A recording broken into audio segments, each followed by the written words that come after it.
Yung mga nandyan pa, nahaharang-harang, huliin, dalhin nila.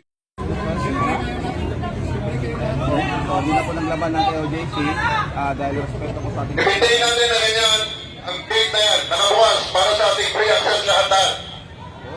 Wala kami pinipigilan ng mga taga-QGC na pumasok o lumabas sa inyong upaw.